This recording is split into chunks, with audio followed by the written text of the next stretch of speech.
O Cruzeiro vai levantar essa taça aqui, a taça da Série B, depois de 3 anos de jejum. Daqui a pouco eu te mostro. Mas eu tenho uma perguntinha pra você.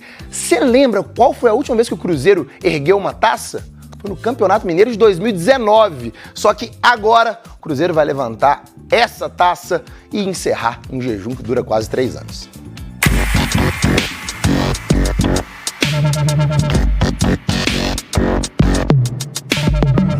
Um gesto que entra pra história. Um movimento que marca um fim vitorioso de uma jornada.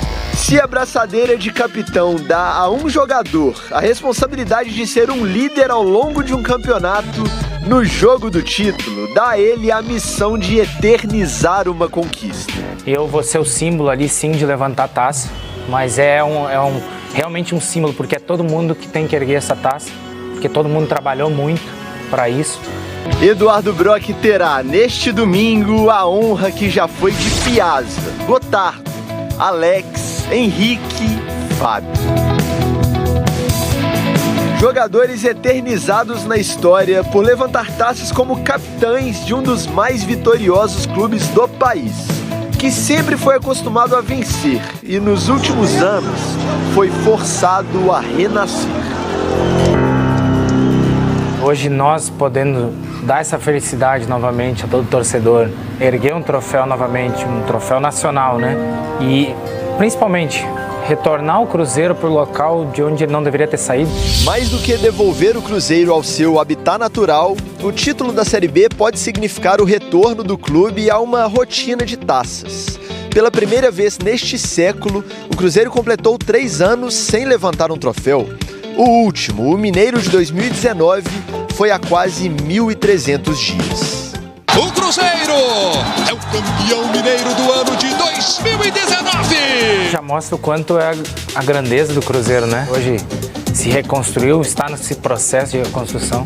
A última vez que o Cruzeiro ficou 3 anos seguidos sem título faz bastante tempo. O jejum entre o Mineiro de 1987 e o de 1990 incomodou, mas não se compara ao que o cruzeirense viveu de 2019 pra cá. O Cruzeiro está rebaixado para a Série B do Campeonato Brasileiro. Se quem chegou esse ano já conseguiu entender rapidamente o tamanho da missão Série A, quem já estava no clube nos momentos frustrantes na Série B entende ainda mais. Eu vivi e eu vi o quanto esse clube estava indo pro fundo do poço, se já não estava quase lá mesmo. Brock viu, viveu.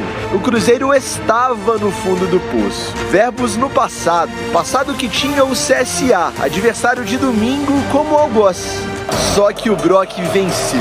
Agora o CSA nem ameaça mais. Pelo contrário, o Cruzeiro vai entrar em campo solto, garantido na Série A e já campeão. Pro Cruzeiro, 3 anos e meio depois, é dia de festa, de glória e de taça. Domingo vai ser o dia de comemorar, de todo mundo sentir essa energia novamente, assim, de o Cruzeiro retornou. Alô, Série A! O Cruzeiro tá de volta pra casa! Cruzeiro, grande protagonista dessa Série B. Então, bora falar do que interessa, porque o Cruzeiro aí tá com foco total para este duelo diante do CSA no domingo às 6h30 da noite no Mineirão, um jogo de encerramento aí, dando adeus finalmente à Série B do Campeonato Brasileiro, já que o Cruzeiro no ano que vem estará de volta à elite do futebol. E aí, este duelo tem vários temperos a mais aí, porque é um duelo contra o CSA, uma rivalidade que começou aí em 2019, recente, mas tudo aí por causa, a gente sabe muito bem, por causa de um áudio aí que acabou vazando de um ex-jogador do Cruzeiro. Então tem um tempero a mais esse duelo, até porque o torcedor tá na expectativa que o Cruzeiro rebaixe o CSA à 3ª divisão. Além de vencer, o Cruzeiro também vai precisar de uma ajudinha do Novo Horizontino, que precisa pelo menos empatar, aí sim o CSA desce para a 3ª divisão. Os jogadores permanecem treinando aí com o técnico Paulo Pessolano, que deve ter força máxima para este jogo, né? Ao longo da semana viemos falando aí Na verdade, o Fred Teixeira estava falando sobre os retornos. Tem o Felipe Machado, que ele acabou pegando só um gancho por causa da expulsão no jogo contra o Ituano, já cumpriu, então tá à disposição. Rafael Cabral, o Edu, o Daniel Júnior, todo mundo aí à disposição do Papa Pessolano para este jogo importantíssimo do Cruzeiro. Cruzeiro que terá uma missão de dar uma última vitória aí para os seus torcedores para coroar essa campanha com chave de ouro.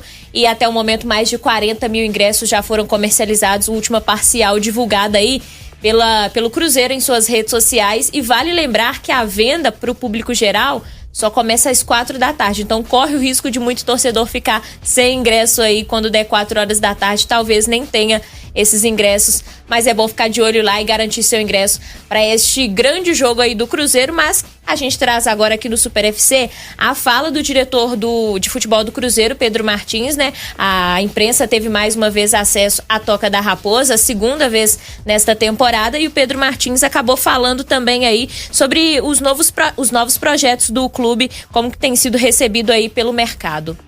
Não, sem dúvida, hoje a imagem do Cruzeiro, não só porque ele está na Série A, mas porque ele se recuperou e se reconstruiu, é uma imagem completamente diferente, né? Hoje as pessoas querem buscar o Cruzeiro para jogar, justamente porque é um clube gigante, que tem uma camisa muito forte, mas também porque está vendo a seriedade por trás. O salário está em dia, o clube não fica prometendo coisas desmedidas. Eles também conversam com os jogadores que estão aqui, né? E sabem, e têm as informações de que o clube hoje é um clube muito organizado, muito estruturado e que é sério, né? Isso normalmente não era para ser um diferencial competitivo, né? Seriedade, cumprir as suas responsabilidades, mas infelizmente ainda é. Então hoje a gente vê o Cruzeiro sendo muito competitivo nesse aspecto, mas com as pessoas sabendo também da limitação financeira do clube e sabendo que a gente vai prometer, às vezes, algo um pouco menor do que outras organizações, mas a gente vai pagar. Mas a gente vai cumprir tudo que a gente assumir de responsabilidade aqui dentro. O Pedro Martins também destacou o ano de 2023 do Cruzeiro. Qual competitividade a torcida pode esperar para o clube no ano que vem? Eu acho que existe uma divisão, né? Existe a nossa restrição orçamentária, e é importante falar sobre isso porque no Brasil ainda não tem um fair play financeiro constituído de fato, né? E aí fica uma competição de quem tem o dono mais rico, ou de quem tem o dono que vai gastar mais, né? Não é isso que a gente quer fazer, né? A gente quer contribuir para que o futebol brasileiro se desenvolva e os clubes consigam ser respeitados pela gestão que tem, pela estratégia que tem.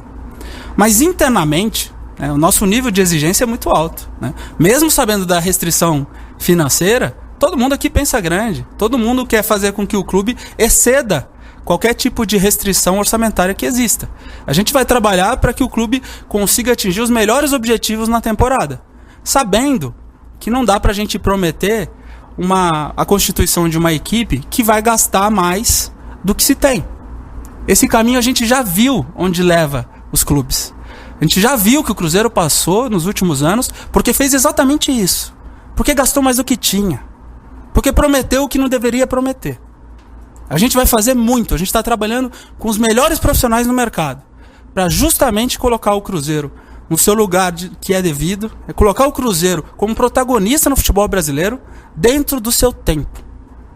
Fazendo com que o clube consiga aumentar sua capacidade orçamentária, potencializar toda a sua área comercial, para aí poder investir ainda mais no futebol e fazer investimentos fortes, não só no futebol masculino, mas também no futebol feminino, mas também fazendo as categorias de base. Esse aí o diretor de futebol do Cruzeiro, Pedro Martins, destacando que o Cruzeiro, no seu tempo, vai voltar aí ao cenário brasileiro, na prateleira de cima, mas a pergunta é, qual é esse tempo? É uma boa pergunta, Rosiane. Eu acredito que na temporada que vem a gente vai ter um termômetro mais equilibrado, né, com relação a isso, um termômetro mais realista, mas o Cruzeiro, por ter um projeto, já sai à frente de metade dos clubes do Brasileirão. Porque metade dos clubes do Brasileirão praticam o futebol antigo, praticam o futebol em que gasta-se muitas vezes sem responsabilidade. Olha quantas trocas de treinadores nós tivemos na maioria dos times que estão da metade da tabela para baixo em mais uma temporada do Campeonato Brasileiro. A gente tem poucas exceções de times que estão como Fortaleza, como o América, se estruturando para não passarem por essas situações. E é nesse pote que o Cruzeiro entra. Então, para mim, o tempo que o Cruzeiro vai levar, ele é de 2, 3 temporadas talvez, mas no ano que vem já tem que chegar brigando por Sul-Americana, porque em termos de projeto, o Cruzeiro já tá à frente de muita gente pra mim, viu, Léo? Ah, com certeza. Eu acho que com o que foi feito nesta temporada, né, se a gente projetar para um próximo ano, o torcedor não espera menos do que isso, né? Embora o discurso até já tenha parado um pouquinho, foi mais no início da temporada, de dizer, olha, se a gente subir, vamos brigar para não cair, mas o Cruzeiro já sabe que pelo que foi feito esse ano, pela própria receita que teve esse ano também, acredito que foi acima do esperado, nas arquibancadas, os projetos, os patrocinadores que aparecem, deixam o Cruzeiro com uma tranquilidade maior para ter um investimento no seu elenco no próximo ano. Não é um investimento para brigar necessariamente por um título, mas para não ter uma dificuldade tamanha de chegar numa última rodada, por exemplo, brigando para não cair. Agora, acho que se a dificuldade vier também, tá entre o esperado, sabe? Se o Cruzeiro tiver dificuldades ao longo da temporada na Série A, não necessariamente para brigar na parte de baixo, no Z4, mas naquele meio de tabela, já é esperado. Como seria esperado também se o Cruzeiro não tivesse um título tão disparado assim como teve esse ano e tivesse chegando agora para conseguir confirmar o seu acesso. A paciência ela vai ter que falar mais alto. Estou muito curioso para ver. Na parte financeira, acho que não preocupa muito o torcedor, mas aí é na parte técnica, né?